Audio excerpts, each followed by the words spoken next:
আসসালামু আলাইকুম dear listeners. প্রতিবারের মতো আমি ফরহাদ আছি আপনাদের সাথে। আপনাদের সবাইকে আরও একবার স্বাগত জানাচ্ছি ভূত উইথ ফরহাদের 6ষ্ঠ এপিসোডে।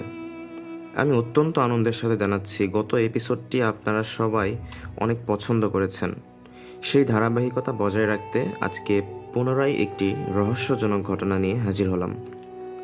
এই ঘটনাটির সাথেও কালো জাদুর সম্পর্ক রয়েছে।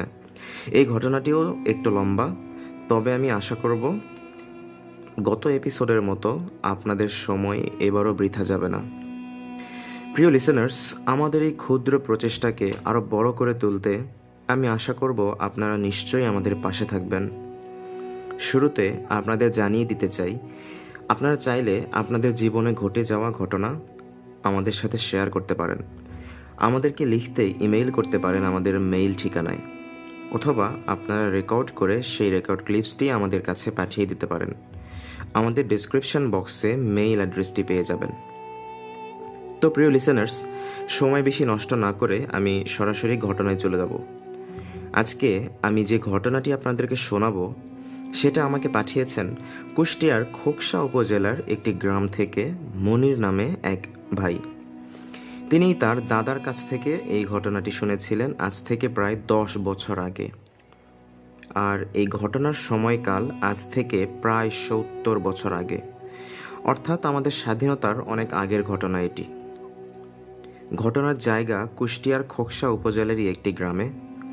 প্রিয় লিসেনার্স, ঘটনাটি যিনি পাঠিয়েছেন তার অনুরোধে গ্রামের নামটি প্রকাশ করতে না পারায় দুঃখ প্রকাশ করছি। তো কথা না বাড়িয়ে আমি সরাসরি চলে যাচ্ছি ঘটনায়। তৎকালীন সময়ে ওই এলাকায় রফিক সর্দার নামে একজন সর্দার বংশীয় লোক বাস করতেন। মূলত বংশ পরম্পরায় তারা সর্দার বংশ হিসেবে বহু কাল থেকে ওই এলাকায় বসবাস করে আসছিলেন। রফিক সর্দাররা ছিলেন 10 ভাই বোন, 8 ভাই ও 2 বোন। তাদের মধ্যে রফিক সর্দার ছিলেন তৃতীয়। আর গ্রামের সবার সাথে এই সর্দার বংশের পরিবারের বেশ ভালোই সম্পর্ক ছিল। রফিক সর্দারের সবচেয়ে ছোট বোনের নাম ছিল শায়লা সর্দার, এবং ঘটনার সূত্রপাত হয় এই শায়লা সর্দারকে কেন্দ্র করেই। পড়াশোনার জন্য এই শায়লা সর্দার শহরে থাকতেন। ম্যাট্রিক পাশ করার পরে এই শায়লা সর্দার গ্রামের বাড়িতে আসেন। মুসলিম এবং সর্দার বংশীয় পরিবার হওয়ায় এই সর্দার বংশের সমস্ত মেয়েরা খুব কঠিন পর্দার মধ্যে থাকতেন। সচরাচর গ্রামের কেউ অনুমতি ছাড়া তাদের বাড়ির ভেতরের অংশে ঢুকতে পারত না, ঢোকার অনুমতিও ছিল না। ওনাদের পাশের গ্রামে বসবাস করত হিন্দু সম্প্রদায়ের কিছু পরিবার। ওই পরিবারগুলোর মধ্যে একটি পরিবারের যিনি কর্তা তিনি ছিলেন পেশায় কামার। তার নাম ছিল অসীম কামার, এবং তার ছেলের নাম ছিল অমিত। তার একটিই ছেলে ছিল। একদিন এই অমিত তার কিছু বন্ধুবান্ধব সহ এই গ্রামে আসে মঞ্চ নাটকের জন্য চাঁদা তুলতে। ওই সময় মঞ্চ নাটক সহ যাত্রাপালা এরকম বিভিন্ন উৎসবের আয়োজন হতো। তো এই উদ্দেশ্যে অমিত এবং তার বন্ধুরা মিলে হাজির হয় সর্দার বাড়ির ওই গ্রামে। তো সর্দার বাড়ির ওই গ্রামে ঢুকতেই তাদের সাথে দেখা হয়ে যায় রফিক সর্দারের ভাগিনা মানিক সর্দারের সাথে। তো যেহেতু তার সাথে দেখা হয়, তাকে চাঁদার বিষয়টি তারা সবাই খুলে বলে। তখন মানিক সর্দার বলে, ঠিক আছে, চাঁদা তুলবে তোমরা? আচ্ছা, এক কাজ করো, সর্দার বাড়ির সেজ সর্দারের কাছে যাও। বর্তমানে ওনার হাতের অবস্থা খুব ভালো আছে, তিনি হয়তো তোমাদেরকে একটি ভালো পরিমাণে চাঁদা দিতে পারবেন। এই বলে মানিক সর্দার চলে যায়। মানিক সর্দারের কথা মতো এই অমিত এবং তার বন্ধু বান্ধবেরা সর্দার বাড়ির উদ্দেশ্যে রওনা হয়। সর্দার বাড়ির সামনে যেতেই তাদের সাথে দেখা হয় ওই রফিক সর্দারের বড় ভাই শফিক সর্দারের সাথে। তিনি তখন উঠোনের বাইরে চেয়ারে বসেছিলেন, আর তখন বাড়ির ভেতরে এই শায়লা সর্দার উঠোনের উপরে ছোট বাচ্চাদেরকে পড়াচ্ছিলেন। তো তখন অমিত এবং তার বন্ধু বান্ধবেরা সবাই মিলে শফিক সর্দারের সাথে বাইরে চাঁদার বিষয়ে কথা বলে। তখন শফিক সর্দার বলে, আচ্ছা ঠিক আছে, তোমরা বাইরে থাকো, আমি ভিতরে গিয়ে চাঁদা নিয়ে আসতেছি। আমি না বলা পর্যন্ত কিন্তু তোমরা বাড়ির মধ্যে ঢুকো না। এই বলে উনি বাড়ির ভেতরে ঢুকে গেলেন।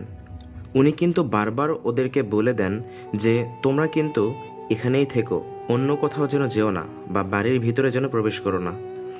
সর্দার বাড়ির ভেতরে এক পাশে ছিল একটা সুন্দর ফুলের বাগান এবং ওই সময় পুরো বাগান ভর্তি ফুল ফুটেছিল। ওই সুন্দর বাগানটা উঠোনের বাইরে থেকে অমিত সহ তার বন্ধুদের চোখে পড়ে। এটা দেখে অমিত আর নিজেকে ধরে রাখতে পারেনি। সে ওই ফুলের বাগানের ফুলগুলো দেখতে ভিতরে ঢুকে পড়ে। চিন্তা করেছে অনেকগুলো ফুল, দুই একটা ফুল যদি ছিঁড়ে আনা যায়। তখন কিন্তু তার মাথায় ছিল না যে ওই যে শফিক সর্দার যে মানা করে গিয়েছিল বাড়ির ভিতরে না ঢুকতে। উঠোনে প্রবেশ করতেই উঠোনে শায়লা সর্দার বাচ্চাদেরকে পড়াচ্ছিলেন, তার সাথে তার চোখাচোখি হয়। শায়লা তখন স্বাভাবিক পোশাকে ছিল, পর্দা তেমন একটা তার ছিল না তখন।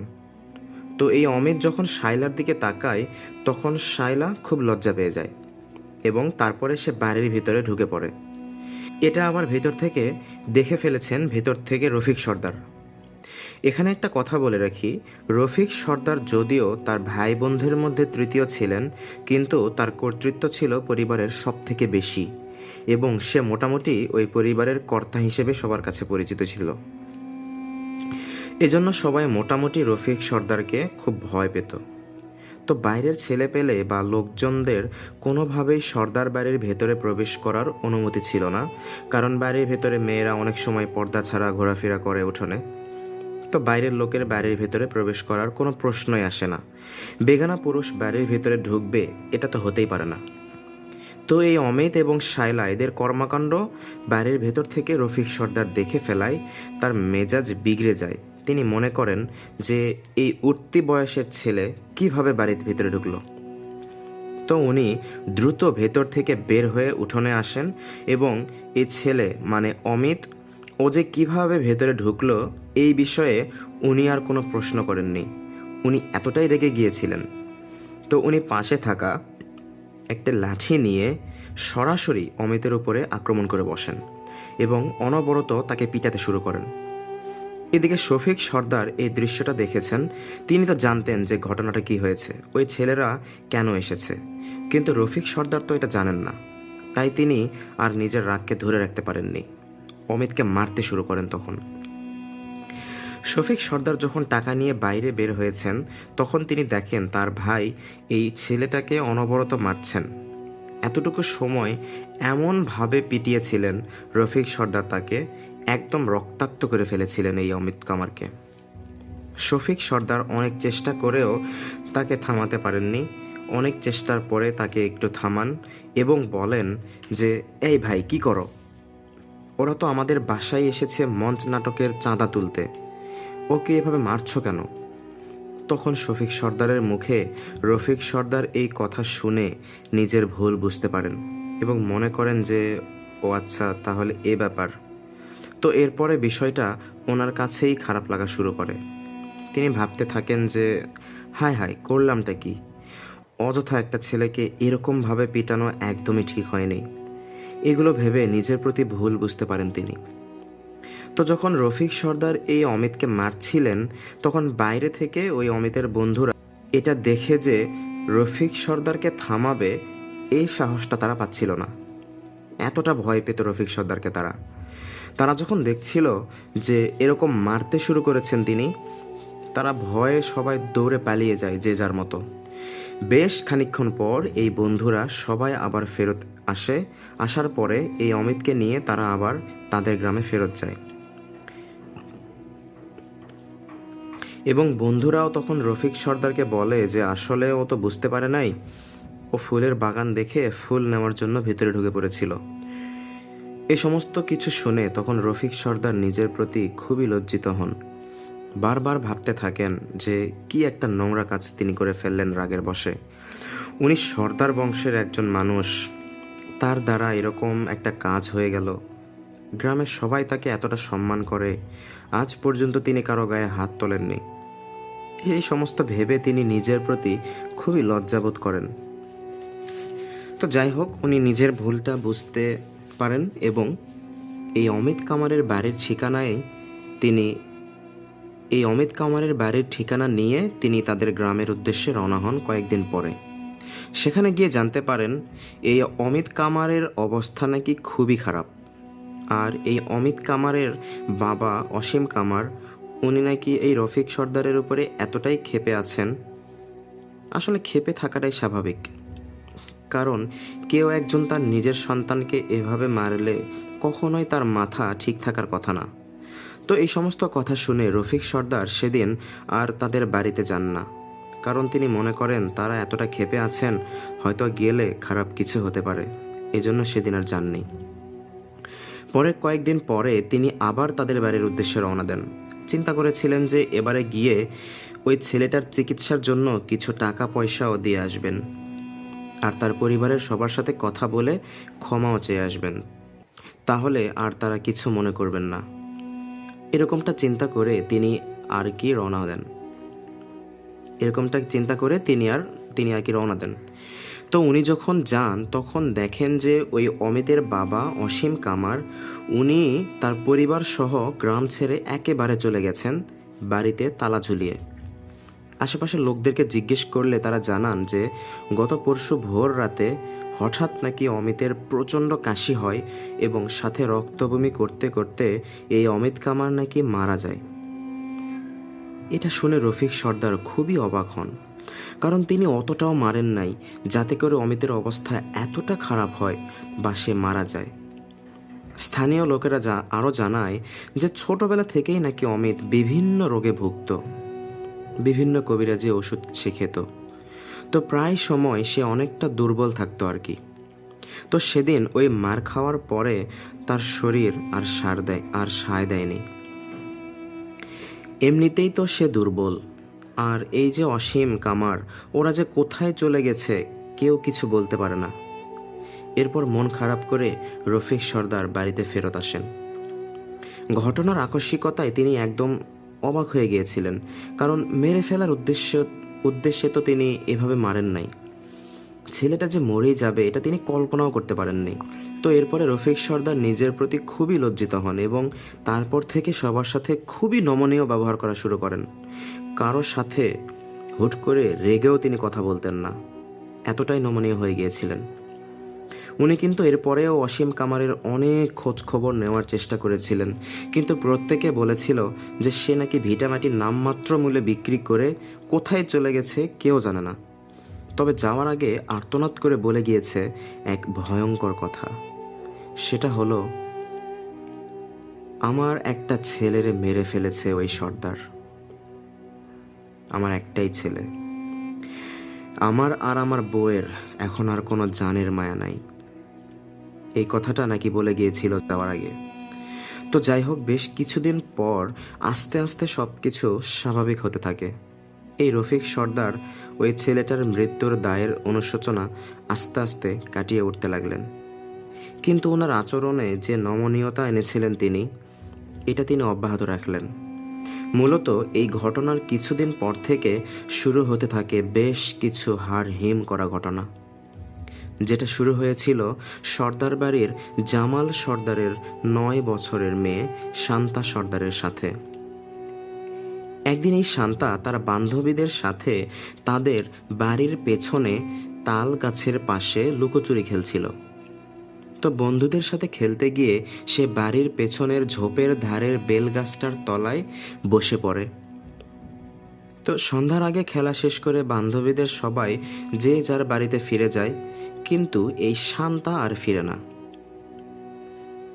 মাগরিবের আজানের পরেও যখন সে বাড়ি ফিরছিল না, তখন তার বাড়ির মানুষ তাকে খুঁজতে বেরিয়ে পড়ে। একসময় তারা তালগাছটার কাছে যায়। খুঁজতে খুঁজতে ওই তালগাছটার সাথে লাগানো যে বেলগাছ, ওই বেলগাছের সাথে লাগোয়া একটা ঝোপ ছিল। ওই ঝোপের মধ্যে যখন কুপির আলো পড়েছে, সাথে সাথে চিৎকার আর কান্নার শব্দ শোনা যাচ্ছিল। কারণ যখনই কুপির আলো পড়েছে ঝোপের মধ্যে, তখন ভেতর থেকে কান্নার আওয়াজ আসছিল। ওই চিৎকারটা ছিল শান্তার। চিৎকার করতে দেখে সবাই বুঝতে পারে যে শান্তা খুব ভয় পেয়েছে। তখন ঝোপের বাইরে থেকে ওরা শান্তাকে সান্ত্বনা দেয় যে মা ভয়ের কিছু নাই, এই তো আমি তোমার মা, এভাবে বলে ওকে আস্তে আস্তে ওখান থেকে বের করে নিয়ে আসে। তো দেখা যায় ওর সারা শরীরে অজস্র কাটা ছেঁড়া দাগ স্পষ্ট হয়ে আছে, আর ওর বাঁ হাতে ছিল 2 আঙুলের হালকা এক আঁচড়ের চিহ্ন। শান্তা কিন্তু মারাত্মক ঘাবড়ে গিয়েছিল। ওকে একটু স্বাভাবিক করার পরে ওকে জিজ্ঞেস করা হলো যে কি হয়েছিল, আসলে তুমি এর ভিতর ঢুকলা কেন? তখন শান্তা বলে সে লুকাতে গিয়ে এই বেল গাছের তলায় চুপটি করে বসেছিল। সে চিন্তা করেছিল যে তার বন্ধুরা তাকে খুঁজে বের করবে। অনেকক্ষণ হয়ে যায়, তাকে আর কেউ খুঁজে পাচ্ছে না। ও এদিকে মজা করে বসে আছে, তাকে কেউ খুঁজে পাচ্ছে না, এখান থেকে বের হলেই তো ওকে খুঁজে পেয়ে যাবে। ও চুপ করে বসে আছে। আসলে ওইদিকে কি হয়েছে, ওকে খুঁজতে খুঁজতে না পেয়ে ওর বন্ধুরা মনে করেছে যে ও হয়তো বাড়িতে চলে গিয়েছে, এজন্য তারা সবাই বাড়িতে চলে গিয়েছিল। আর এদিকে সন্ধ্যাও ঘনিয়ে আসছে। এমন সময় নাকি হঠাৎ করে ওই পাশের ঝোপ থেকে বিড়ালের কণ্ঠে ডেকে ওঠে, এই শান্তা, এদিকে আয়। এরকম একটা আওয়াজ যখন এসেছে তখন তো সে চমকে উঠেছে যে কি ব্যাপার, এভাবে আমাকে কে ডাকলো অদ্ভুত কণ্ঠে। তখন শান্তা যখন এদিকে তাকিয়ে দেখে, সে দেখে 4 কি 5 বছর বয়সী একটা টেকো, মানে টাক মাথার মতো একটা বাচ্চার মতো কিছু একটা তাকে ডাকছে এবং তার দিকে চেয়ে আছে। তো ওই ছেলেটা সমস্ত শরীর ছিল নাকি ধবধবে সাদা, পরনে ছোট্ট একটা হাফ প্যান্টের মতো ছিল। সে তার এক হাত বাড়িয়ে শান্তাকে ঝোপের দিকে ডাকছিল। শান্তা বাচ্চাটির হাতের দিকে তাকাতে লক্ষ্য করে তার হাতে কেবল 2টো আঙুল এবং 2টা আঙ্গুলই অস্বাভাবিকভাবে লম্বা। এটা দেখে ভয়ের চোটে শান্তা ওখানেই দাঁড়িয়ে যায়। তখন মাগরিবের আজান দেয় এবং আজান দেওয়ার সাথে সাথে ওইটা কোথায় যেন হারিয়ে যায়। এগুলো দেখে শান্তা ভয়ে অজ্ঞান হয়ে যায় এবং এরপরে কি হয়েছে সে বলতে পারে না। এরপরে শান্তার বাড়ির লোকজন যখন ওই দিকে গিয়েছে এবং কুপির আলো দেখেছে, তখন শান্তার জ্ঞান ফিরে আসে এবং শান্তা কান্নাকাটি শুরু করে। এই কথা শোনার পর শান্তার মা তো ভীষণ ভয় পায় এবং মেয়েকে জড়িয়ে ধরে। এরপরে লোকজন এটা শুনে বলে যে ও হয়তো শেয়াল কুকুর দেখে অন্ধকারে ভয় পাইছে, তেমন কিছুই না। ওই রাতেই পাশের মসজিদের ইমাম সাহেব এসে শান্তাকে ঝাড়ফুঁক করে দিয়ে যান। এই ঘটনার ঠিক 3 দিন পর সর্দার বাড়ির আরেক সদস্য, তার নাম হলো সাইফুল সর্দার। এই সাইফুল সর্দার গরুর গাড়িতে করে মন্ডা মিঠাই নিয়ে বাড়িতে ফিরছিল।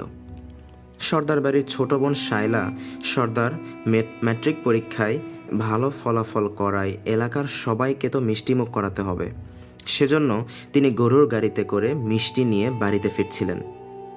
সন্ধ্যার একটু আগে সাইফুল মিষ্টির গাড়ি নিয়ে রওনা দিয়েছিলেন এবং গরুর গাড়িতে সে একাই ছিলেন, মানে সেই গরুর গাড়ি চালিয়ে বাড়িতে আসছিল আর কি। হঠাৎ চলতে চলতে তার চোখ পড়ে পুকুরের কিনারার তেঁতুল গাছটার দিকে। সাইফুল দেখতে পায় তেঁতুল গাছের সরু ডালে 2টো বাচ্চা আকৃতির কিছু একটা দেখা যাচ্ছে। তো এত সরু ডালে সাধারণত কোনো পাখিও বসতে পারবে না, সেই জায়গায় 2টো বাচ্চা বসে আছে। এটা দেখে সে ভীষণ ভয় পায়। বাড়ি এসে সে সবাইকে এই ব্যাপারটা জানায়। তো সাইফুল মজা করছে ভেবে বাড়ির লোকজন এই কথা শুনে তেমন একটা কর্ণপাত করে না। ঠিক এর পরদিন রাতে ঘটে এক মর্মান্তিক ঘটনা। রাত আনুমানিক 1টা কি 2টা হবে। রফিক সর্দারের স্ত্রী কোনো একটা কারণে দরজা খুলে বাইরে চলে যেতে থাকে। উনি কিন্তু তখন গর্ভবতী ছিলেন। স্ত্রীকে এত রাতে বের হতে দেখে রফিক সর্দার তার স্ত্রীকে জিজ্ঞেস করেন, এই এত রাতে কই যাও? কিন্তু এতে ওনার স্ত্রী কোনো কথার উত্তর না দিয়ে চলেই যেতে থাকে। রাতটা ছিল পূর্ণিমার রাত। বাড়ি থেকে বের হয়ে রফিক সর্দারের স্ত্রী বাড়ির পিছনের বেল গাছের ঝোপের ধারে গিয়ে 2 হাত সামনের দিকে প্রসারিত করে বিড়বিড় করে কিছু একটা বলতে লাগলেন। দূর থেকে রফিক সর্দার ওনার স্ত্রীর গতিবিধি ফলো করছিলেন। মনে করেছিলেন হয়তো উনি ওয়াশরুমে যাচ্ছেন, কিন্তু উনি যে বের হয়ে গাছের ঝোপের নিচে যাবে এটা তিনি ভাবেননি। তো তার স্ত্রী যখনই ঝোপের নিচে গিয়ে দাঁড়িয়েছে তখন তিনি একটু অবাক হয়ে এগুলো একটু লক্ষ্য করতে শুরু করেছেন যে আসলে উনি কি করেন। এটা দেখে রফিক সর্দার ওনার স্ত্রীর কাছে যাচ্ছিলেন আস্তে আস্তে, যে এত রাতে সেখানে এসে কি করে। এমন সময় খুব দ্রুত গতিতে ওনার স্ত্রী সব থেকে চিকন একটা বাঁশের কঞ্চি নিলেন, যেটার মাথা ছিল সরু করে কাটা। সেটা নিয়ে উনি নিজের শরীরের সমস্ত শক্তি দিয়ে নিজের পেটের মধ্যে ঢুকিয়ে দেন। হতবিহ্বল অবস্থায় রফিক সর্দার ওনার স্ত্রীর কাছে গিয়ে ওনাকে দ্রুত ঘরের মধ্যে নিয়ে আসেন। প্রচণ্ড রক্ত বের হচ্ছিল এর মধ্যে থেকে। এমত অবস্থায় ওই রাতেই বৈদ্য ডেকে আনা হলো। বৈদ্য এসে বলল যে অতিরিক্ত রক্তক্ষরণ হওয়ার কারণে ওনার পেটের বাচ্চা সহ ওনার স্ত্রী দুজনেই মারা গিয়েছেন। ঘটনার আকস্মিকতায় বাড়ির সবাই তো হতবাক হয়ে গিয়েছে যে হলোটা কি এত দ্রুত। ওনার স্ত্রী তো দিব্যি স্বাভাবিক ছিলেন, কোনো ঝগড়াঝাটিও ছিল না তাদের স্বামী স্ত্রীর মধ্যে, তাহলে হঠাৎ করে কি এমন হলো? ওনার তো আত্মহত্যা করারও কথা না। কারণটা কেউ খুঁজে পাচ্ছিল না যে কি কারণে এগুলো হলো। এগুলো ভেবে সবাই খুব হতাশার মধ্যে পড়ে গেলেন। রফিক সর্দার ওনার স্ত্রীর এই মৃত্যু নিজের চোখে দেখার পর উনি বুঝতে পারলেন যে ওনার পরিবারের উপরে হয়তো কোনো অশুভ কিছুর ছায়া পড়েছে। কেনই বা ওনার স্ত্রী মাঝরাতে বাড়ির পেছনে গিয়ে নিজের পেটে আঘাত করতে যাবেন? এই বিষয়টা কারোই বোধগম্য হলো না। স্ত্রীর মৃত্যুর রেশ কাটিয়ে কিছুদিন পর 2 গ্রাম পরের এক বড় মাপের কবিরাজকে ডেকে নিয়ে আসা হলো ওনাদের বাড়িতে। কবিরাজকে ওনারা শুরু থেকে ঘটা সব ঘটনা বিস্তারিত বলতে লাগলেন। সব শুনে কবিরাজ ওনাদের বাড়ির একটা বন্ধ ঘরে প্রবেশ করলেন এবং সবাইকে ঘর থেকে বের হয়ে যেতে বললেন, আর ভেতর থেকেও উনি দরজা আটকিয়ে দিলেন। কিছুক্ষণ পর সেই কবিরাজ ঘর থেকে বেরিয়ে আসলেন এবং তাদেরকে জানালেন এই বাড়িতে নাকি জিন ঘটিত কোনো সমস্যা নেই। এরপরে উনি জানালেন যে উনি যে আমল করেছেন এই গ্রামের আশেপাশেও যদি কোনো বদ জিন থাকতো সে এসে ধরা দিতে বাধ্য হতো, কিন্তু উনি জানালেন যে এমন কিছুর অস্তিত্ব তিনি টের পান নাই। ফলে তিনি ওনাদের বাড়ি বন্ধের কিছু আমল করে বাড়ি বন্ধ করে দিলেন। এরপরে উনি বাড়ির পাশেই ওই ঝোপের ধারে গেলেন এবং ঝোপটি পরিষ্কার করিয়েও তেমন কিছুর সন্ধান পেলেন না। তবে উনি ঝোপের মধ্যে 3টি মেটে ইঁদুর মরে পড়ে থাকতে দেখেছিলেন। তেমন কোনো কিছু সন্ধান না পেয়ে কবিরাজ এরপরে বাড়ির সবাইকে গা বন্ধের কিছু আমল শিখিয়ে দিয়ে চলে গেলেন। এরপরে অবশ্য মাঝখানে কোনো ধরনের সমস্যা হয়নি। মাসখানেক পর শুরু হতে থাকে আরেক সমস্যা। বাড়ির সকলের মাথার চুল অস্বাভাবিকভাবে পড়তে থাকে, কোনো কারণ ছাড়াই তাদের মাথার চুল পড়তে থাকে। এর সাথে তাদের বাড়ির ছোট সদস্য যারা আছে মানে বাচ্চা, এদের স্কিন মানে ত্বকের যে চামড়া, এই চামড়া কুঁচকে যেতে শুরু করে। আর প্রতিদিন সকালবেলা সর্দার বাড়ির আশেপাশে মেটে ইঁদুর মরে পড়ে থাকতো। আর এই ইঁদুরগুলো দেখে মনে হতো যেন ইঁদুরগুলোর শরীর থেকে সমস্ত রক্ত বের করে নেওয়া হয়েছে। বিষয়টি শায়লা সর্দারের কাছে বেশ অবাক লাগে। ওই দিন সকাল থেকে প্রচুর বৃষ্টি পড়ছিল। রাতের বেলা শায়লা তার বৃদ্ধা মায়ের সাথে ঘুমাতো। সেদিন তার মা তার কাকিমার সাথে পাশের গ্রামের তাদের এক অসুস্থ আত্মীয়ের বাড়িতে গিয়েছিলেন। ফলে ওই রাতে শায়লা একাই ঘুমিয়েছিল। শায়লা রাতের খাবার খেয়ে কুপি নিভিয়ে দিয়ে ঘুমাতে যায়, আর কিছুটা শীত শীত ভাব হয় সে কাঁথা মুড়ি দিয়ে শুয়েছিল।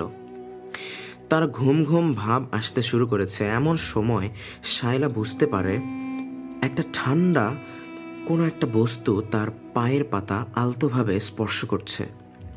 সে বুঝতে পারে বস্তুটি পাখির পালকের মতো কিছু একটা। তো শায়লা ওই সুরসুরি পায়ে লাগার কারণে সে একটু পা নাড়াচাড়া করছিল, কিন্তু জিনিসটা কি এটা দেখার জন্য শায়লা ধীরে ধীরে তার পাশের টেবিলে রাখা যে কুপিটা ছিল সেই কুপির পাশে দিয়াশলাই ছিল, সেটা দিয়ে সে কুপিটা জ্বালিয়েছে। তো কুপির আবছা আলোতে সে দেখতে পায় যে 4টা বামন আকৃতির ভয়ানক অবয়ব তার পায়ের কাছে বসে আছে। এর মধ্যে 2টো একটু দূরে আর 2টো তার পায়ের একেবারে কাছে। এই 2টোর মধ্যে একটা কোনো কিছু দিয়ে তার পায়ের নিচের দিকে সুরসুরি দেওয়ার চেষ্টা করছে, আর আরেকটা তার হাতের নখ দিয়ে শায়লার পায়ে আঁচড় কাটছে। তবে আশ্চর্যের বিষয় হলো, এটা পায়ে আঁচড় কাটছে, শায়লা কিন্তু তাতে কোনো ব্যথা পাচ্ছে না। শায়লা এমনিতে কিন্তু খুব একটা সাহসী মেয়ে ছিল। তো শায়লা আচমকা ভয় পেয়ে ওই পায়ের একদম কাছাকাছি যে 2জন ছিল ওই 2টোকে সজোরে লাথি মারে আর প্রচণ্ড জোরে এক চিৎকার করে বাইরে বের হয়ে যায়। তো পরিবারের সদস্যরা তো ঘুম থেকে জেগে গিয়েছে ওর চিৎকার শুনে। শায়লার মুখ থেকে এই কথা শুনে তারা ঘরে ঢুকে কাউকে দেখতে পায়নি। তবে শায়লার পায়ের দিকটা তারা খেয়াল করে। তারা দেখে যে শায়লার গোড়ালি থেকে 1 ইঞ্চি উপরে নখের চিহ্ন রয়েছে, সাদা সাদা আঁচড়ের চিহ্ন। পরের দিন রফিক সর্দার সহ তারা 2 ভাই আসামে রওনা দেন। আসামে একজন ভালো কবিরাজ আছেন, তো ওই বুজুর্গের কাছে যাবেন। তো ওনারা রওনা দেন। শোনা যায় উনি ওনার জীবনে অনেক ধরনের ভয়ানক জিন সম্পর্কিত সমস্যার সমাধান করেছেন। মূলত ওই বুজুর্গ ব্যক্তির নাম ঠিকানা জানতেন, এজন্যই ওনারা তার ঠিকানায় রওনা দেন। ওই বুজুর্গের নাম ছিল মাওলানা হুসাইন বিন সাঈদ। যেহেতু ওনাদের বাড়ি থেকে আসাম অনেক দূরে ছিল, সেহেতু তার ঠিকানায় পৌঁছাতে কয়েকদিন সময় লাগার কথা। আবার তার ঠিকানায় পৌঁছে তাকে সঙ্গে করে নিয়ে আবার বাড়িতে ফেরত আসতে যে সময় লাগার কথা, তার অনেক আগেই তারা সেই বুজুর্গ ব্যক্তিকে নিয়ে বাসায় পৌঁছে যান। এটা দেখে বাড়ির সবাই তাদেরকে জিজ্ঞেস করেন যে কি ব্যাপার, আপনাদের তো এত তাড়াতাড়ি আসার কথা না, এত দ্রুত তো আপনারা আসামে যেতে পারবেন না, আবার তাকে সঙ্গে করে নিয়েও আসতে পারবেন না, তাহলে এত কম সময়ের মধ্যে তাকে সঙ্গে করে কিভাবে নিয়ে আসলেন? প্রশ্নের উত্তরে সে 2 ভাই বলেন যে আমরা পথিমধ্যেই এই বুজুর্গের দেখা পেয়ে যাই। উনিও নাকি এক জায়গা থেকে চিকিৎসা করে আসামে ফিরছিলেন। পথে পেয়ে তাকে আমরা সঙ্গে করে আমাদের বাসায় নিয়ে আসি। এজন্য আমরা এত কম সময়ের মধ্যে তাকে সঙ্গে করে নিয়ে আসতে পেরেছি। এটা শুনে সবাই মনে মনে একটু খুশি হয় যে তাদের কিছুটা সময় বেঁচে গেল। বাড়িতে এমন বিপদ নেমে এসেছে, যত দ্রুত সম্ভব চিকিৎসা করা দরকার। এজন্য তারা সবাই আল্লাহর প্রতি খুশি হলেন এবং আল্লাহর শুকরিয়া আদায় করলেন যে আল্লাহ তাদের এই সময়টা বাঁচিয়ে দিয়েছেন। তো এই ভেবে সবাই আর বেশি তেমন কিছু ভাবেনি, বরং খুশি হন। তারপরে এই মাওলানা হোসাইনকে শুরু থেকে শুরু করে যত ঘটনা ঘটেছে সব বিস্তারিত বলা হয়। পূর্বের যিনি কবিরাজ, উনি বাড়ি বন্ধ করার পরেও কেন এমনটা হচ্ছে এটা হোসাইন হুজুরকে জিজ্ঞেস করলেন সবাই। সব শুনে এই হোসাইন হুজুর বাড়ির পেছনে ঝোপের কাছে গিয়ে কিছু একটা দেখে খুব অবাক হন। উনি বলেন যে এই ঝোপটা পরিষ্কার করো। সর্দার বাড়ির যে সমস্ত কাজের লোক ছিল তারা সবাই মিলে অল্প সময়ের মধ্যেই ঝোপটা পরিষ্কার করে ফেলেন। এরপরে হুজুর একটা নির্দিষ্ট জায়গা দেখান এবং বলেন এই জায়গাতে কোদাল চালাও। তো ওই জায়গাটায় মাটি খোঁড়ার পরে বাঁশের কঞ্চি দ্বারা আবৃত কিছু একটা দেখা যাচ্ছিল। তো কঞ্চিগুলো সরাতেই উপস্থিত সকলের আত্মা শুকিয়ে যায়। এমনকি হোসাইন হুজুরও খুব অবাক দৃষ্টিতে সেদিকটাই তাকিয়েছিলেন। তখন ছিল রাতের বেলা। হ্যারিকেনের আলোতে উপস্থিত সবাই দেখতে পান ওই জায়গায় একটা পুতুল এবং একটা বাচ্চা। এটা একটা মানুষের বাচ্চা নাকি অন্য কিছুর বাচ্চা ওই অবস্থাতে খুব একটা পরিষ্কারভাবে বোঝা যাচ্ছিল না। পরবর্তীতে বোঝা গেল যে এটা সদ্য জন্ম নেয়া একটা শূকরের বাচ্চা। আধা পচা অবস্থায় ওইটা ওইখানে ছিল, আর তার সাথে ছিল একটা পুতুল। যে পুতুলটা ছিল ওই পুতুলের সমস্ত শরীর শত শত সুই দ্বারা ফোটানো ছিল। সবচেয়ে ভয়ানক ব্যাপার হলো কিছু সংখ্যক সুঁইয়ের গোড়ার দিকে ছোট ছোট কাগজের টুকরায় অজানা ভাষায় বেশ কিছু লেখা ছিল। তো এসব দেখে ওই হোসাইন হুজুর বলেন, একটা পুটলিতে ওই শূকরের বাচ্চার মাথার খুলি সহ এই পুতুলটা ঢুকিয়ে ফেলো। তো এটা ঢোকানো হয় এবং উনি যে কাজটি করেন, একটি স্থানে একটি গোল বৃত্ত এঁকে সে স্থানে বসে অজানা ভাষায় বিড়বিড় করতে লাগলেন হোসাইন হুজুর। উনি যেটা পড়ছিলেন এটা কোরআনের কিছু ছিল না বা আরবি ভাষায় কিছু ছিল না, এটা সকলে বুঝতে পারছিলেন, কারণ পরিবারের সকলে মোটামুটি ধার্মিক ছিলেন এবং তারা কোরআন পড়তে জানতেন। তো সেই হিসেবে আরবি ভাষা তাদের পরিচিত ছিল। এজন্য তারা বুঝতে পারছিলেন যে হুজুর যে শব্দগুলো উচ্চারণ করছিলেন এগুলো কোরআনের ভাষা বা কোনো আরবি ভাষা নয়। এটা বোঝার পরেও কেউ কিছু বলল না, কারণ তারা মনে করলেন যে উনি হয়তো ওনার মতো করে চিকিৎসা করছেন, সমস্যার সমাধান হলেই তো হলো। এজন্য কেউ আর কিছু বলল না। এর কিছুক্ষণ পর হোসাইন হুজুর উঠে সকলের উদ্দেশ্যে বলতে লাগলেন, আপনাদের পুরো পরিবারের উপরে শয়তানের অশুভ ছায়া পড়েছে। আমার এতদিনের কর্মজীবনে এমনটা কখনো হতে দেখিনি। আমার পালিত জিনদের কেউই এই গ্রামের ত্রিসীমানায় ঢুকতে পারছে না। বিষয়টি পর্যবেক্ষণ করতে আমাকে এখন আপনাদের পাশের গ্রামের মসজিদের ইমাম সাহেবের সাথে কথা বলতে হবে এবং বাকি রাতটুকু আমি মসজিদেই থাকব। এই কথা বলে উনি রাতের বেলাতেই বাড়ির চারপাশে 4টি খুঁটি গেড়ে দিলেন এবং বললেন, আজকে রাতে যেন কেউ এই বাসা থেকে একা বের না হয় আর কেউ যেন রাতে একা না ঘুমায়। বাচ্চাদেরকে উনি দেখে শুনে রাখতে বলে পাশের এলাকার মসজিদের উদ্দেশ্যে রওনা দেন। বাড়ির লোকজন তাকে বললেন যে আপনাকে একটু এগিয়ে দিয়ে আসি হুজুর। তো তিনি বললেন যে না, আমি একাই যেতে পারবো। এই বলে হোসাইন হুজুর বেরিয়ে গেলেন। ওই রাতে সর্দার বাড়ির সবাই একসাথেই ছিলেন, আর হুজুরের কথা মতো বাসার বাইরে কেউ অকারণে বের হননি। পরদিন এশার নামাজের পর হুজুর আসেন তাদের বাড়িতে।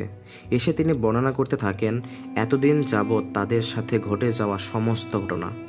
হুজুর যেভাবে বলেছিলেন সেটা এরকম ছিল যে, আপনাদের আশঙ্কাই ঠিক। আপনাদের উপরে এক প্রাচীন পদ্ধতিতে অতি নিকৃষ্টভাবে কালো জাদু করা হয়েছে, আর এ ধরনের কালো জাদু খুবই বিরল। এই যুগে এ ধরনের কালো জাদু হয় না বললেই চলে। এই কালো জাদু করতে প্রায় 40 ধরনের পাখির শরীর থেকে বিভিন্ন অঙ্গ প্রত্যঙ্গ নেওয়া হয়েছে, আর শূকরের সদ্য জন্মানো বাচ্চার মাথা নেওয়া হয়েছে, আর এক বিশেষ প্রাণীর পোড়ানো হাড়গোড়ের ছাই সহ অনেক ধরনের নাপাক বস্তু দিয়ে এই কালো জাদু করা হয়েছে। আর এটি করানো হয়েছে এক ইরানি তান্ত্রিকের দ্বারা। আর এই কালো জাদু করিয়েছে ওই অসীম কামার।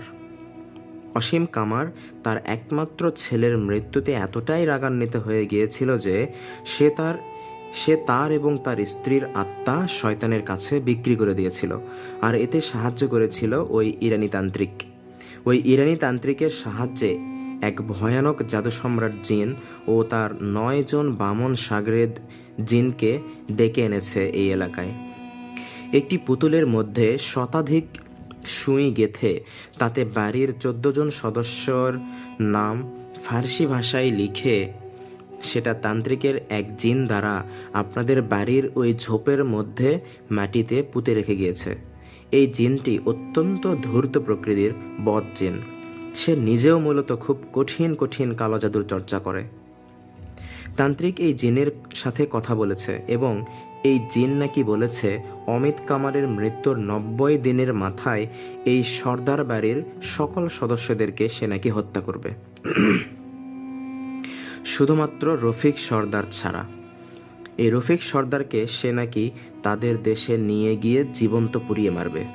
তো এই কালো জাদুর খরচ জোগাড় করতেই মূলত এই অসীম কামার তার বাড়ি ভিটা বিক্রি করে দিয়ে একেবারে চলে গিয়েছিল।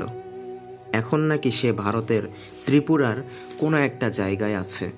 তিনি আরও বলেন, আজ অমিতের মৃত্যুর 87তম দিন, আর ঠিক 3 দিন পরে তার প্রতিশ্রুতি মতো ওই জাদু সম্রাট জিন এই গ্রামে প্রবেশ করবে। এতদিন সে তার শাগরেদ 9 জন বামন জিনদেরকে পাঠিয়েছিল আপনাদের উপর নজর রাখতে এবং টুকটাক সমস্যা করতে। আর রফিক সর্দার যখন রাগের মাথায় অমিতকে পিটাচ্ছিলেন, তখন আপনার স্ত্রী দূর থেকে দেখেও আপনাকে থামাতে আসেননি।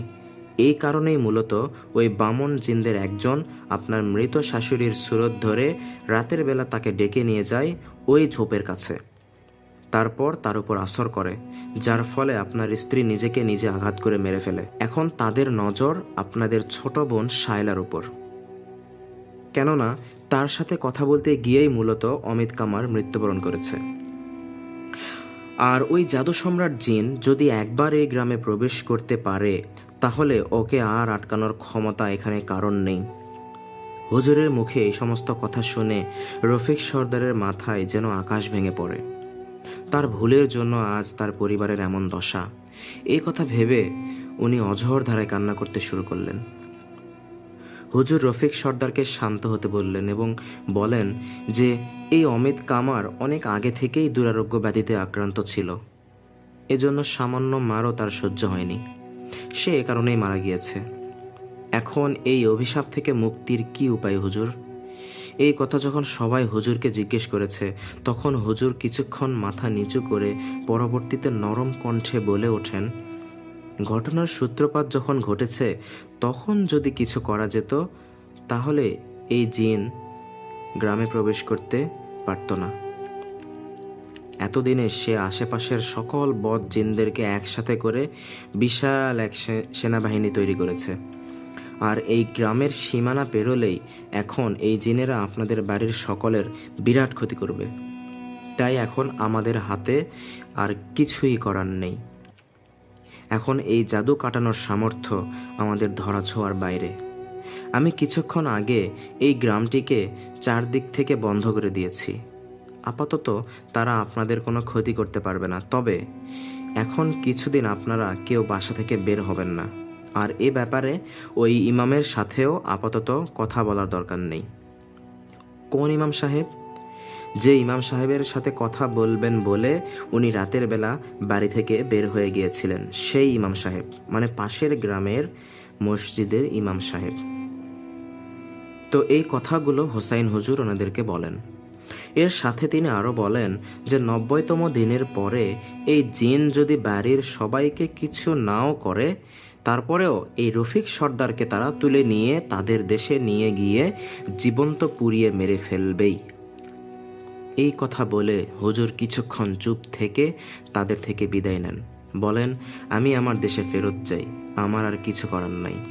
এই কথা বলে উনি ওখান থেকে রওনা দেন। ওনাকে কিছু পথ খরচ দেওয়ার কথা বললে উনি সেটা নেন নাই। যাই হোক, উনি রওনা দিয়ে চলে যান। উনি আসলে সমাধান তো কিছু দিতে পারলেনই না, বরং ভয়ানক কিছু ব্যাপার ওনাদেরকে শুনিয়ে গেলেন। এতে করে পরিবারের সদস্যরা আরও ভেঙে পড়েন। এই কথা গ্রামে জানাজানি হয়। সর্দার বাড়ি যেন নীরবতায় থমকে যায়। আর অমিতের মৃত্যুর 90তম দিনে এই নীরবতার অন্তিম অধ্যায়ের সূত্রপাত ঘটে। 90তম দিনে সারাদিনে তেমন কোনো সমস্যা হয় না, তবে রাতে এশার নামাজের পর বাইরে থেকে কারো ডাকাডাকি শব্দে রফিক সর্দারের 2 ভাই বাইরে বের হয়ে আসেন। তারা দেখতে পান তাদের মসজিদের যে ইমাম সাহেব তিনি উঠোনে দাঁড়িয়ে আছেন। তিনি ওই 2 ভাইকে বলেন, এই রফিক সর্দার কোথায়? তাড়াতাড়ি ওনাকে ডেকে নিয়ে আসো। ওই জিনকে আটকানোর একটা উপায় পাওয়া গিয়েছে। আজকে 90তম দিন, আজকেই এই কাজটা করতে হবে, তা না হলে কিন্তু তাকে আটকানো যাবে না। তাড়াতাড়ি ওনাকে এখনই আমার সাথে পাশের গ্রামে যেতে হবে। ঘরের ভেতর থেকে এই কথা শুনে তাড়াহুড়ো করে রফিক সর্দার বাইরে বের হয়ে আসেন। তিনি ইমাম সাহেবের সাথে যাবেন, এমন সময় ওই 2 ভাইও ইমাম সাহেবের সাথে যেতে চাইলে তিনি বলেন যে না, আর কেউ না, ওনাকে একা যেতে হবে। কেউ সঙ্গে গেলে বিপদ হতে পারে। তবে ইমাম সাহেব এই রফিক সর্দারকে নিয়ে যাওয়ার পরে বেশ কিছুক্ষণ পরে এই 2 ভাইও তাদের পিছনে চুপি চুপি যান। সে রাত পেরিয়ে যায়। রফিক সর্দার কেন বের হয়ে গিয়েছিলেন? ওই হোসাইন হুজুরের নিষেধ অমান্য করে। কারণ যখন কোনো মানুষ বিপদে পড়ে তখন কিন্তু যে কোনো উপায়ে সে সেই বিপদ থেকে বাঁচতে চায়। মূলত এই কারণেই কিন্তু ইমাম সাহেবের উপর ভরসা করে উনি বের হয়ে গিয়েছিলেন তার সাথে। তো সেই রাত পার হয়ে যায়, তবে ওই দুই ভাই এমনকি রফিক সর্দার, এই তিন ভাইয়ের মধ্যে কেউই আর বাড়িতে ফেরত আসেনি। পরদিন সকাল হয়ে যায়, গ্রামের অনেকেই তখন ওই তিনজনকে খুঁজতে বের হয়। তারা সমস্ত গ্রাম তন্ন তন্ন করে খুঁজেও কারোরই কোনো সন্ধান পায় না। সেই ইমাম সাহেবের সন্ধানে গেলে তারা জানতে পারে যে ইমাম সাহেব নাকি তার অসুস্থ মাকে দেখতে তাদের গ্রামের বাড়ি গিয়েছে 2 দিন হলো। তাহলে গতরাতে রফিক সর্দারকে বাসা থেকে ডেকে নিয়ে গেল কে? আর সঙ্গে সঙ্গে হোসাইন হুজুরকে এই ব্যাপারে জানানোর জন্য ওই সর্দার বাড়ি থেকেও লোক পাঠানো হয়। লোক পাঠানোর পরে উন্মোচিত হয় এক ভয়ানক ব্যাপার। এদিকে ইমাম সাহেব যখন ফেরত এসেছেন গ্রামে, তখন তাকে জিজ্ঞেস করা হয় যে আপনি রফিক সর্দারকে রাতে ডেকে নিয়ে কোথায় নিয়ে গিয়েছিলেন? উত্তরে ইমাম সাহেব তখন বলেন যে আমি তো তখন ছিলামই না। এটা শুনে সবাই তখন অবাক হয়ে যায় এবং তারপরে তাকে জানায় যে ওই যে আসাম থেকে যে হুজুর এসেছিলেন, হোসাইন হুজুরের কথা। সবাই বলেন যে হোসাইন হুজুর তো আপনার সাথে দেখা করতে গিয়েছিল, তো আপনার কথা বলেছিল যে আপনার সাথে পরামর্শ করবে। এই কথা শুনে ইমাম সাহেব রেগে বলেন যে কোন হোসাইন হুজুর? আসামের হোসাইন হুজুর? সবাই বলে যে হ্যাঁ। এই কথা শুনে ইমাম সাহেব মাথায় হাত দিয়ে বলেন, বলো কি তোমরা? আমার সাথে তো কেউ দেখা করতে আসেনি। আর এই হোসাইন হুজুর, তিনি তো আরও মাসখানেক আগেই মারা গিয়েছেন। তোমরা হোসাইন হুজুরকে কোথায় পেলে? উনার এক ভক্ত আমাকে উনার মৃত্যুর খবর আজ থেকে প্রায় 2 মাস আগে দিয়েছিল। আর উনি তো খুব বয়স্ক ছিলেন, বার্ধক্যজনিত কারণেই তিনি মারা গিয়েছিলেন।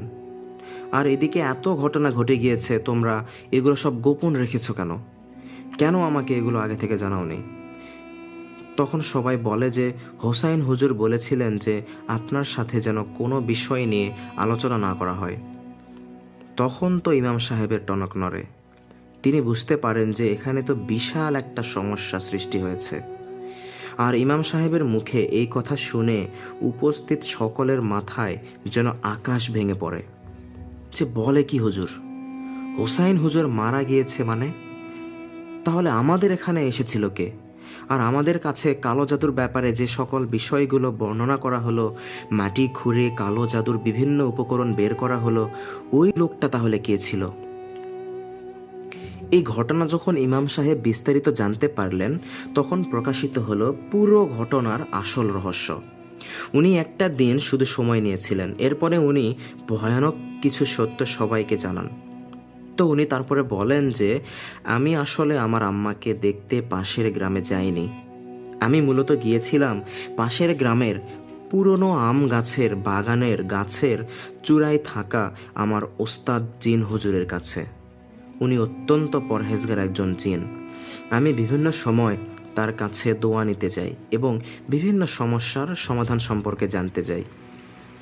আর আমি আমার আম্মার অসুস্থতার খবরে গ্রামে গিয়েছিলাম, এটা সত্য না। কিন্তু আমার আম্মা আসলে অসুস্থ, কিন্তু আমি গ্রামে যাইনি।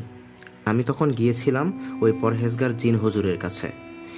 আমবাগানের এমন একটা জায়গায় ওই হুজুরের সাথে আমি অদৃশ্য ছিলাম, যাতে বাইরে থেকে বোঝা না যায়, অথচ ওই দিক দিয়ে অনেক মানুষই কিন্তু যায়। তো আমি ওই জিন হুজুরের কাছে থেকে এই বিষয়ে জিজ্ঞাসা করেছিলাম। মূলত আমি যেদিন প্রথম সর্দার বাড়িতে গিয়েছিলাম, কেন আমি সেদিন কোনো বদ জিনের অস্তিত্ব পাচ্ছিলাম না, আশেপাশের এলাকায় কোনো বদ জিন নাই, এর পিছনে কারণ কি? এরকম দেখে আমার বিষয়টা একটু সন্দেহ হয়, কিন্তু আমি বুঝতে পারিনি বিষয়টা কি। কিন্তু একে একে ওই বাড়িতে বিভিন্ন সমস্যার যখন সৃষ্টি হয়, তখন মূলত আমি আমার ওস্তাদ জিন হুজুরের কাছে গিয়েছি। ওনার কাছে গিয়ে আমি আপনাদের এই সমস্যার ব্যাপারে বলি, আর উনি এ ব্যাপারে তার শিষ্য জিনদের কাছ থেকে বিস্তারিত খবর নেন। মূলত আপনাদের কাছে এতদিন যে হোসাইন হুজুর সেজে এসেছিল, সেটি হচ্ছে সেই বদ জাদু সম্রাট জিন। আর এই জিনটা হচ্ছে অত্যন্ত শক্তিশালী এবং জাদুবিদ্যায় পারদর্শী এক শ্রেণীর জিন। এর নাম হচ্ছে বোরকান। এই জিনটি যে কোনো সময় যে কোনো মানুষের সুরত ধরতে পারে এবং তাদের কণ্ঠ হুবহু নকল করতে পারে। আপনাদের পথিমধ্যে সে হোসাইন হুজুরের সুরত ধরে দেখা করেছিল, কারণ আপনাদেরকে আটকাতে সে হোসাইন হুজুরের বেশ ধরেই আপনাদের কাছে এসেছিল। কারণ আপনারা যদি হোসাইন হুজুরের ঠিকানায় যেতেন তাহলে তো আপনারা জেনে যেতেন যে তিনি মারা গিয়েছেন। সুতরাং আপনাদেরকে তা জানতে না দেওয়াটাই ছিল তার মূল উদ্দেশ্য। তাই সে পথের মধ্যে আপনাদের সাথে দেখা দেয়। আর এই বোরকান জিন নিজে নিজে এই গ্রামের ভিতরে প্রবেশ করতে পারত না যদি না ওই পরিবারের কেউ তাকে সাথে করে নিয়ে প্রবেশ করে। আর সত্যি সত্যি সে এই পরিবারের সদস্যের মাধ্যমেই এই গ্রামে প্রবেশ করেছে। আপনারা যাতে অন্য কারো শরণাপন্ন না হন, এজন্যই সে বারবার আপনাদেরকে অন্য কারো কাছে যেতে নিষেধ করেছে। এজন্য আমার কাছেও এ বিষয় নিয়ে জানাতে সে নিষেধ করেছিল। কালো জাদু বিষয়ে সে যতগুলো কথা বলেছিল তার বেশিরভাগই ছিল সত্য। কালো জাদু করা হয়েছিল মূলত আপনাদের বাড়ির 2 সদস্যের উপরে। সদস্য 2জন হলো রফিক সর্দার এবং তার স্ত্রী। আপনাদের বাড়ির এক সদস্য যখন ঝোপের মাটি খুঁড়ে ওই মাথার খুলি বের করেন, তখনই মূলত আপনাদের অজান্তেই সেই জাদু আপনাদের পুরো পরিবারকে আসর করে ফেলে। এবং এই উদ্দেশ্যেই মূলত এই জিন সম্রাট সে ওইখান থেকে কোদাল দিয়ে মাটি খুঁড়ে একজনকে ওই জাদুর উপকরণগুলো বের করতে বলেছিল, যাতে করে পরিবারের সবাই এই জাদুতে আক্রান্ত হয়। আর এই কালো জাদুর সবচেয়ে ভয়ানক পর্যায়টা শুরু করেন সর্দার নাকি নিজেই। এই কথা শুনে সবাই তো অবাক। এই উত্তরে ইমাম সাহেব বলেন, এই হোসাইন হুজুর রূপী ওই বোরকান জিন কালো জাদুর যে বিষয়গুলো বর্ণনা করছিল তখন ওই কথাগুলোর উপরেই মূলত কুফরি করা ছিল। এটা খুব ভিন্ন ধরনের একটা কুফরি। কেউ যদি কালো জাদুর বিভিন্ন উপকরণ চোখে দেখে বা কি কি সেখানে আছে সেগুলো বলতে থাকে, তাও নাকি তার উপর জাদুর প্রভাব বিস্তার করতে পারে। মূলত এই সমস্ত জাদুর উপকরণগুলো এমনই হয় যা কান দিয়ে শোনার ফলে সেও ওই জাদু দ্বারা প্রভাবিত হয়। তো এই বোরকান জিন আগে থেকেই তার 9 শাগরেদ বামন জিনকে আপনাদের পেছনে লাগিয়ে দিয়েছিল, যাতে করে তারা আপনাদেরকে ভয় দেখায় এবং টুকটাক সমস্যা করতে পারে। আর আপনাদের উপর এই কালো জাদু করেছে ওই অসীম কামার আর তার স্ত্রী। এটা খুবই বিরল প্রকৃতির এক ধরনের কালো জাদু, যার প্রচলন আমাদের দেশে খুব একটা নেই। যে যে জিনিসগুলো ব্যবহার করা হয়েছে তা কোনো মানুষের পক্ষে করা খুব সহজে সম্ভব নয়, কারণ 40 ধরনের পাখির অঙ্গ প্রত্যঙ্গ সংগ্রহ করা হয়েছে এই জাদুতে। এটা যেন তেন কোনো কাজ নয়। বলতে বলতে ইমাম সাহেব থমকে গেলেন। এরপরে বলেন, আর এই বোরকান জিনকে এই গ্রামে আসতে সাহায্য করেছে আর কেউ নয়, আপনাদেরই ওই 2 ভাই যারা গতকাল রাতে রফিক সর্দারের পিছু নিয়েছিল। হুজুরের মুখে এই কথা শুনে ওই 2 ভাইয়ের স্ত্রী ইমাম সাহেবের উপরে চেঁচামেচি শুরু করেন এবং তাকে গালিগালাজ করতে শুরু করেন।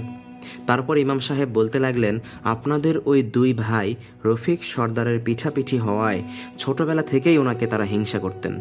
তারপরে যখন আপনাদের বাবা রফিক সর্দারকে পরিবারের কর্তা ঘোষণা করলেন এবং বেশি সম্পত্তি ওনার নামে লিখে দিলেন, তখন তারা আরও ক্ষিপ্ত হয় এবং ওনাদের মনে মনে রফিক সর্দার এবং তার স্ত্রীর ক্ষতি কিভাবে করা যায় সেই ফন্দি তারা অনেক আগে থেকেই আঁটতে থাকেন।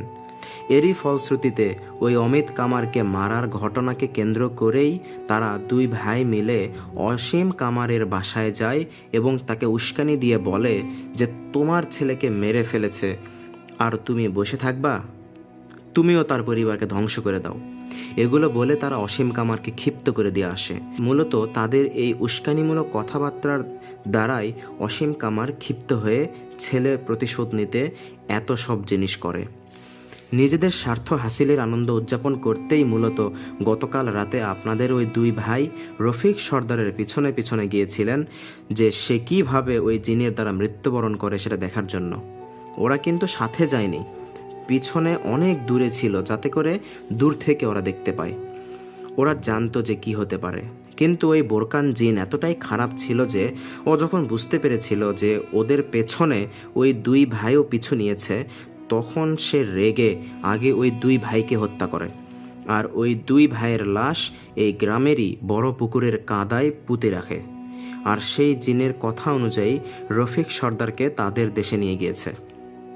ওখানে নিয়ে গিয়ে তার সাথে কি হয়েছে সেটা জানা যায়নি। এই বলে ইমাম সাহেব থমকে গেলেন। ইমাম সাহেবের কথা মতো কিছু লোক ওই বড় পুকুরের হাঁটু সমান কাদা পানিতে ডুবন্ত অবস্থায় সত্যিই ওই দুই ভাইয়ের লাশ খুঁজে পায়। তবে রফিক সর্দারের খোঁজ আর পাওয়া যায়নি। এমনকি তার ওস্তাদ জিন হুজুরের কাছে খোঁজখবর নেওয়ার জন্য জিজ্ঞেস করলে সেই জিন হুজুর বলেন যে ওই জিনেরা রফিক সর্দারকে তাদের দেশে নিয়ে গিয়েছে, কিন্তু কি করেছে সেই সম্পর্কে কোনো তথ্য জোগাড় করা খুব কঠিন। কারণ ওরা এতটা নোংরা শ্রেণীর কালো জাদু করা জিন যে ওদের এলাকায় কোনো ভালো জিন প্রবেশ করতে পারে না। ওদের এলাকার চারদিকে কালো জাদুর বন্ধনী দেওয়া আছে। ওখানে যে জিনেরাই যাবে সে জিনেরাই আটকে যাবে, ভালো হোক কিংবা খারাপ। খারাপ জিনেরা গেলে ওদেরকে প্রথমে আটক করে ওদেরকে জিজ্ঞেস করা হয় যে কি কাজে এসেছে। যদি তাদের প্রশ্নের উত্তর দিয়ে তাদেরকে খুশি করতে পারে তাহলে ছেড়ে দেয় অথবা ওই কাজটি করতে দেয়, আর যদি খুশি না করতে পারে তাহলে ওকে মেরে ফেলে। এজন্যই মূলত কেউ ওই এলাকায় সহজে যেতে পারে না। এ সমস্ত কথা শুনে রফিক সর্দারের পরিবার অঝরে কান্নাকাটি করতে শুরু করে। এরপরে হুজুর সকলকে সান্ত্বনা দিয়ে ওখান থেকে চলে যান। তবে সেদিন মাগরিবের নামাজের পরে সর্দার বাড়ির সদস্যদের সাথে তিনি আবার দেখা করতে চান। তিনি গোপনে শায়লাকে ডেকে নিয়ে বলেন, এখনও একটা কাজ বাকি আছে। ওই বদ জিন এখনও কিন্তু তোমাদের পিছু ছাড়েনি। আমার ওস্তাদ জিন হুজুরের সাথে ওই বদ জিনের 2 জন বামন সাগরেদ জিনের সাথে কথা হয়েছে। তোমাদের ঝোপের ওই যে জমিটুকু যেখানে কালো জাদুর উপকরণগুলো পুঁতে রাখা হয়েছিল, ওই জিনেরা ওইখানে থাকার জন্য সময় চেয়েছে এবং বলেছে যে কেউ যেন সামনের 40 দিন ওই জায়গার ভিতরে প্রবেশ না করে। 40 দিন পরে ওই জিনেরা ওই জায়গা ছেড়ে চলে যাবে। ভালো হয় যদি তোমরা এই গ্রাম ছেড়ে অন্য কোথাও চলে যাও, তাছাড়া ভবিষ্যতে হয়তো তোমাদের সমস্যা হতেও পারে। আর ওই জায়গাটিতে কেউ যেন প্রবেশ করতে না পারে সেভাবে সবাইকে সতর্ক করে দিয়ে জায়গাটি ঘিরে দিয়ে চলে যাও। পরবর্তীতে ওই জায়গাটি বহুকাল পর্যন্ত ওইভাবেই ঘেরা অবস্থায় ছিল এবং এলাকার সব লোকজনেরা জানত যে ওই জায়গাটি একটি অভিশপ্ত জায়গা। আর তারপরে সর্দার বাড়ির সমস্ত লোকজনেরা সবাই পরিবার সহ ঢাকা শহরে চলে আসে এবং সেখানেই জীবনযাপন করা শুরু করে। প্রিয় লিসেনার্স, এই ছিল আজকের ঘটনা। আমি আশা করি আপনাদের কাছে এই ঘটনাটি অত্যন্ত ভালো লেগেছে। ঘটনাটি নিয়ে আপনাদের মন্তব্য কমেন্ট বক্সে আশা করছি। সেই সাথে আজকের এপিসোড এখানেই শেষ করছি। যাওয়ার আগে প্রতিদিনের মতো আপনাদেরকে মনে করিয়ে দিতে চাই, আপনারা যারা এখনও আমার চ্যানেলটি সাবস্ক্রাইব করেননি তারা দ্রুত চ্যানেলটি সাবস্ক্রাইব করে ফেলুন। এরকম চমৎকার ঘটনা আরও শুনতে আমাদের সাথেই থাকুন।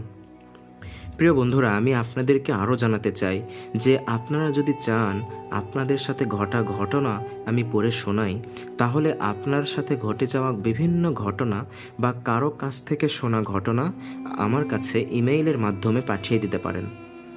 আমাদের ডেসক্রিপশন বক্সেই আমাদের মেইল অ্যাড্রেসটি পেয়ে যাবেন, সেখানে যোগাযোগ করতে পারেন, অথবা আমার সাথে পার্সোনালি যোগাযোগ করতে আমার কমেন্ট বক্সে লিখে জানাতে পারেন। তখন আমি আপনাদের আমার সাথে পার্সোনালি যোগাযোগ করার বিষয় জানিয়ে দেব। গত এপিসোডের মতো আজকেও অনেক লম্বা একটি ঘটনা আপনাদের সামনে উপস্থাপন করলাম।